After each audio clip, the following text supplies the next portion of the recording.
बेटा हमारा जो थर्ड, फोर्थ, फिफ्थ और सिक्स्थ जो एडिटोरियल है अप्रॉक्स ये सारे के सारे एक दूसरे के साथ लिंक्ड हैं, तो मैं इनको इकट्ठा ही जो है वो कवर कर जाऊंगा। बेसिकली बन्नू अटैक आपको पता है ये रिसेंटली हुआ, जिसमें हाफिज गुल बहादुर टेररिस्ट ग्रुप जो है वो अफगानिस्तान का, उसने जो है वो पाकिस्तान की बन्नू के अंदर जो मिलिट्री बेसिस हैं उस मिलिट्री बेस उसके ऊपर अटैक किया। और ये अभी ये हमें हाईलाइट करता है कि पाकिस्तान के अंदर टेररिज्म का इशू अभी भी सीरियस है। इसने इस अटैक के अंदर पाकिस्तान मिलिट्री के 8 सोल्जर जो है वो शहीद हो गए, और बेस को भी कुछ नुकसान पहुंचा। और इसके इस क्लैश में 10 जो टेररिस्ट थे उनको जो है वो मार दिया गया। अब पाकिस्तान के कंसर्न्स क्या हैं? पाकिस्तान के कंसर्न्स वही लॉन्ग स्टैंडिंग कंसर्न्स हैं कि हमारा जो प्राइमरीली जो थ्रेट है हमें टेररिज्म का, वो हमारे वेस्टर्न बॉर्डर्स में अफगानिस्तान के थ्रू है। पाकिस्तान ये बिलीव करता है कि तालिबान गवर्नमेंट को जो है वो रिस्पॉन्सिबिलिटी लेनी होगी और इन रोग टेररिस्ट ग्रुप्स के खिलाफ जो है वो कार्रवाई करनी पड़ेगी, ताकि इनको इस तरह के अटैक से रोका जा सके। अब ये जो टेररिस्ट ग्रुप्स पाकिस्तान के अंदर अटैक कर रहे हैं, इनका पैटर्न ऑफ अटैक जरा समझ लें। ये यूजुअली हमारी आर्म्ड फोर्सेस को, हमारी सिक्योरिटी फोर्सेस को टारगेट करते हैं। इससे तो ये वाज़ेह पता चलता है कि ये कॉन्फ्लिक्ट अभी ख़त्म नहीं हुआ, ये ऑनगोइंग कॉन्फ्लिक्ट है। और इस तरह की जो टेररिज्म की एक्टिविटीज़ है, ये हमारे जो बॉर्डर एरियाज है, पर्टिकुलरली खैबर पख्तूनख्वा और बलूचिस्तान, उनमें जो है वो अनरेस्ट को मज़ीद इंक्रीज़ करेंगे, और वहाँ पर जो पीस है उसको जो है वो पीस की जो सूरत हाल है उसको डिस्टर्ब करने की कोशिश करेंगे। अब पाकिस्तान के पास इसके दो तरह के ऑप्शंस हैं। एक तो मिलिट्री ऑप्शन, जिसमें ऑपरेशन अज़्म इस्तेहकाम जो है वो स्टार्ट किया जाए या किया जा रहा है, जिसके अंदर जो है वो पाकिस्तान एम करता है कि अफगानिस्तान से हर किस्म का जो टेररिस्ट का इन्फ्लक्स है उसे रोका जा सके। लेकिन इन तमाम एफर्ट्स के बावजूद हमें डिप्लोमेटिक ऑप्शन की तरफ भी देखना है, क्योंकि जब तक अफगानिस्तान की गवर्नमेंट हमारे साथ डिप्लोमेटिकली इंगेज नहीं होगी, हमारे साथ कोऑपरेट नहीं करेंगी, तो और जो हमारी कॉम्प्लेक्स पॉलिटिकल सिचुएशन अफगानिस्तान के साथ बनी हुई है, जब तक वो थोड़ी सी सेट नहीं होगी डिप्लोमेटिकली, तब तक इस जंग में या इस दहशतगर्दी के खिलाफ इस जंग में जो है वो हमें कोई खातिर खा कामयाबी नहीं मिल सकती।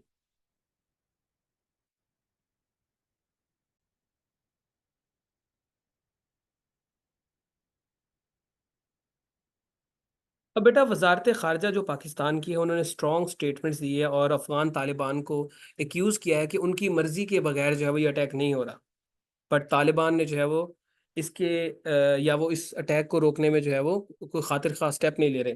बट तालिबान ने इसका कोई जो है वो जवाब नहीं दिया। पाकिस्तान, अब ये टाइम है कि पाकिस्तान को अफगान तालिबान और इस टेररिज्म जो अफगानिस्तान के थ्रू आ रहा है, इसके इसके ऊपर एक डिसीजिव एक्शन एक्शन लेने की जो है वो ज़रूरत है, ताकि इन अटैक्स को रोका जा सके। अदरवाइज सूरत हाल जो है वो मज़ीद हमारे लिए ख़राब हो सकती है, क्योंकि तालिबान तो हमारे साथ कोऑपरेट कर नहीं रहे। तालिबान आल्दो जब उन्होंने हुकूमत अपनी कायम की थी 2021 में, तो उन्होंने प्रॉमिस किया था कि वो अपनी ज़मीन किसी भी हमसाया मुल्क, पर्टिकुलरली पाकिस्तान के खिलाफ टेररिज्म के लिए जो है वो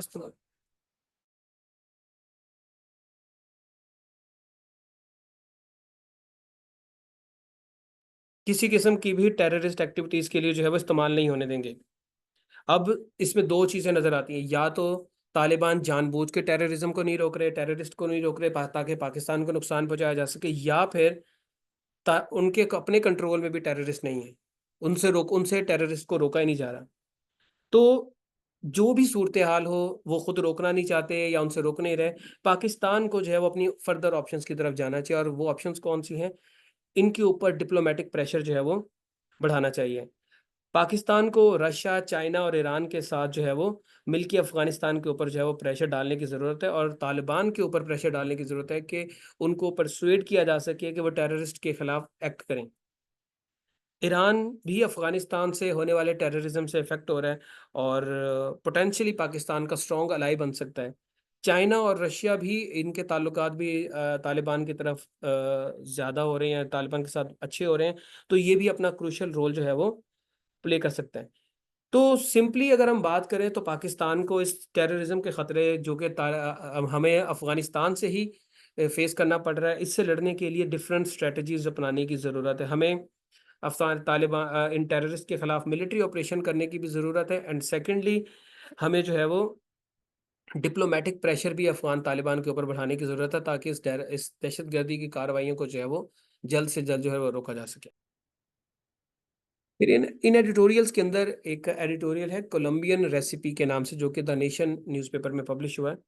और इसमें बेसिकली बताया गया है कि पाकिस्तान जो है वो कोलंबिया की अप्रोच टेररिज्म से लड़ने वाली जो है उसको उससे जो है वो टेररिज्म के खिलाफ जो लड़ाई है, एक सैंपल के तौर पे देख सकते हैं। अब ये एडिटोरियल कहता है कि कोलंबिया और पाकिस्तान के अंदर जो सिचुएशंस हैं टेररिज्म की, तकरीबन सिमिलर थी। वहाँ पर भी पॉलिटिकल इंस्टेबिलिटी थी, करप्शन की वजह से इंस्टीट्यूट वीक हो चुके थे, सोशियो इकोनॉमिक इनइक्वालिटी बहुत ज़्यादा थी। और हमारे बॉर्डर, जिस तरह पाकिस्तान का पोरस बॉर्डर्स हैं अफगानिस्तान के साथ पर्टिकुलरली, उसी तरह के जो है वो जो कोलंबिया है वहाँ पर भी पोरस बॉर्डर्स थे। इसी तरह एक्सटर्नल इंटरफेरेंस हमारे मुल्क में भी बहुत थी, और बहुत है, और कोलंबिया के अंदर भी बहुत ज़्यादा थी। तो फिर उन्होंने क्या किया, कोलंबिया ने जो है वो फिर 4 की पार्ट्स पे अपनी जो है वो स्ट्रेटजी बनाई, ताकि वो टेररिज्म से लड़ सकें। तो पहली स्ट्रेटजी ये थी, या ये 4 स्टेप्स की जो स्ट्रेटजी थी, इसमें पहला स्टेप था फाइटिंग टेररिज्म। उन्होंने टेररिज्म से लड़ाई करने की कोशिश की, लाइक जिस तरह पाकिस्तान एक ऑपरेशन स्टार्ट करने जा रहा है, या पास्ट में हम लोग ऑपरेशंस करते रहे हैं, तो उन्होंने भी इस तरह का एक मिलिट्री ऑपरेशन जो है वो स्टार्ट किया। दूसरा दूसरा जो स्टेप था जो उन्होंने लिया, वो था अपने गवर्नमेंट को मजबूत करना, और अपने जुडिशियल सिस्टम को जो है वो इम्प्रूव करना। उसमें जुडिशियल रिफॉर्म्स वो लेके आए। उन्होंने जो है वो अपनी पुलिस रिफॉर्म्स ली, इदारों को मजबूत किया, इदारों के अंदर से करप्ट एलिमेंट्स को निकाला। फिर तीसरी चीज़ जो उन्होंने की, वो थी एग्रीकल्चरल इंसेंटिव्स उन्होंने लोगों को दिए। मतलब उन्होंने इकोनॉमिक एंड सोशल रिवाइटलाइजेशन की, यानी कि जो इकोनॉमिक मामला थे वो लोगों के बेहतर किए, इकोनॉमिक एक्टिविटीज़ को इंक्रीज किया। इसके अलावा उन्होंने एजुकेशन को प्रमोट किया, सोशल इश्यूज जो थे उनको जो है वो उन्होंने रिजॉल्व करने की कोशिश की। और फोर्थ जो स्टेप था वो था पीस एंड री इंटीग्रेशन। मतलब उन्होंने जो है वो लोगों को मौका दिया कि वो लोग जो रेबल्स थे या टेररिस्ट एक्टिविटीज़ में इन्वॉल्व थे, उनको मौका दिया कि वो अपने हथियार फेंकें और दोबारा से सोसाइटी के अंदर जो है वो री इंटीग्रेट हो सकें। उन्होंने ह्यूमन राइट्स वायलेशंस जो उनके मुल्क में होती थी, उनके ऊपर प्रॉपर इन्वेस्टिगेशंस की और लोगों को सजाएं दी। और वो लोग जो पहले टेररिस्ट थे, उनको मौका दिया कि वो पॉलिटिकल प्रोसेस का हिस्सा बने, और पॉलिटिकली जो है वो अपने राइट्स को जो है वो प्रोटेक्ट करें।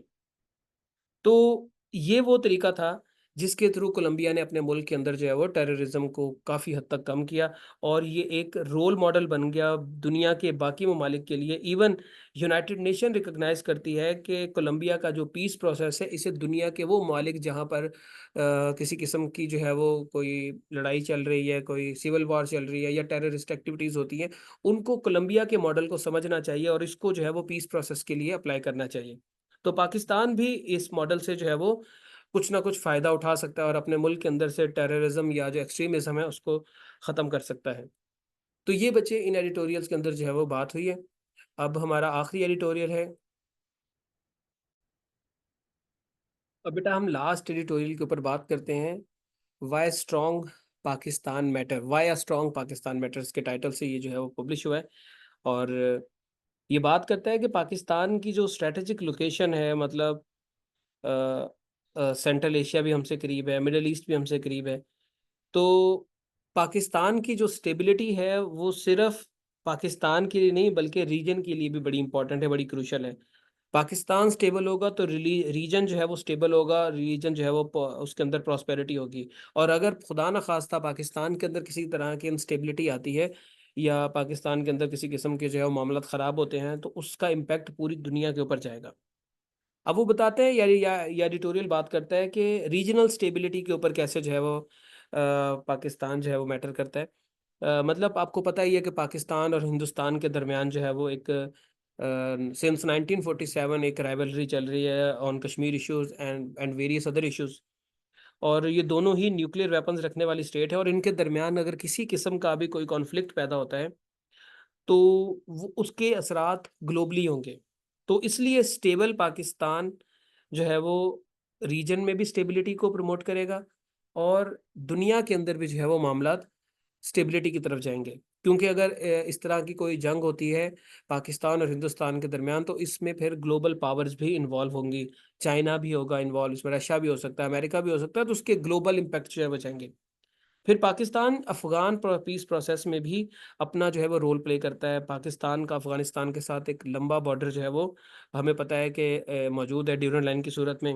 और अगर पाकिस्तान स्टेबल होगा तो अफ़गानिस्तान के अंदर भी स्टेबिलिटी लाने में जो है वो मदद मिलेगी। पाकिस्तान अफ़गानिस्तान पीस प्रोसेस के लिए जो भी एफर्ट्स होंगी उसके अंदर जो है वो दुनिया को फैसिलिटेट कर सकता है। इवन हम अपना इन्फ्लुएंस भी यूज़ करके मामलात को जो है वो नॉर्मलाइजेशन की तरफ या अफगानिस्तान के अंदर स्टेबिलिटी की तरफ लेके जा सकते हैं। तो ओवरऑल पाकिस्तान जो है अफगानिस्तान के अंदर स्टेबिलिटी लाने में भी अपना लाने के लिए भी जो है वो दुनिया के लिए इंपॉर्टेंट कंट्री है। फिर उसके बाद काउंटर टेररिज्म एफर्ट्स की बात करता है, तो ये कहता है कि पाकिस्तान जो है ग्लोबल फाइट अगेंस्ट टेररिज्म में जो है वो बड़ा क्रूशियल रोल प्ले करता है। आपको पता ही है कि पाकिस्तान ने जो है वो वार अगेंस्ट टेररिज्म में जो है वो अपना एक खातिर खा रोल जो है वो पेश किया, वार अगेंस्ट टेररिज्म के अंदर दहशतगर्दी के खिलाफ। इसके अलावा पाकिस्तान जो है अगर अनस्टेबल होता है खुदा न खास्ता, तो यहाँ पर ये सेफ हेवन बन सकता है टेररिस्ट की।